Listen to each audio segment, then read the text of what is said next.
Happy New Year.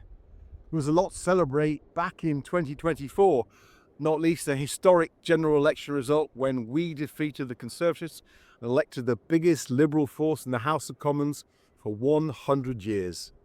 There was England's brilliant run to the finals of the Euros, and Team GB made us proud with all those medals in Paris. Plus I got to bungee jump and record a Christmas single for charity. It's certainly been a year of firsts for me, and I hope it was a good year for you and your family too. But in many ways, it was also a very difficult year.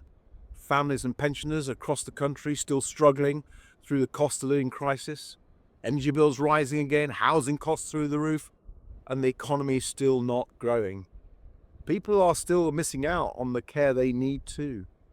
And carers still aren't getting the recognition and support they deserve. For so many people, times have been tough.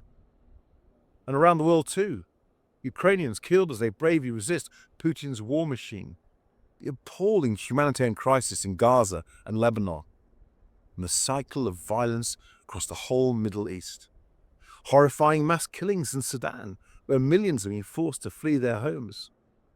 The devastating effects of climate change, from floods to wildfires. So much instability and insecurity, all made worse by Donald Trump's victory in November. But despite all that, I think we can all look forward to 2025 with genuine hope.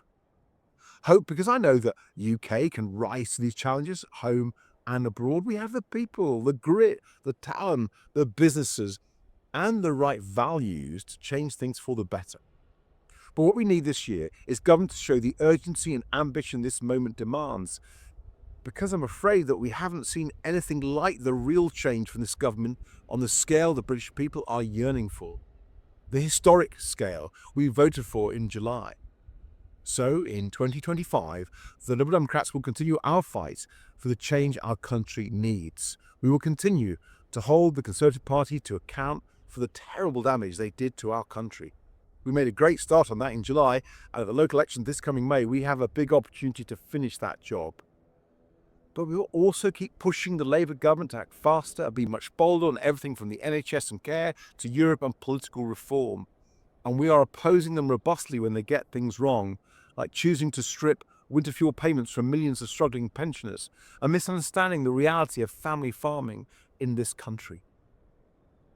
Most of all, we will keep standing up for you and fighting for the fair deal you deserve. Getting our economy back on track, tackling the cost of living, fixing the NHS so you can get the care you need. Rebuilding trust in our politics. Holding the powerful to account and putting real power in your hands. We've got a lot of work to do in 2025, and we can have some smiles along the way, I'm sure. So join us and let's make it happen.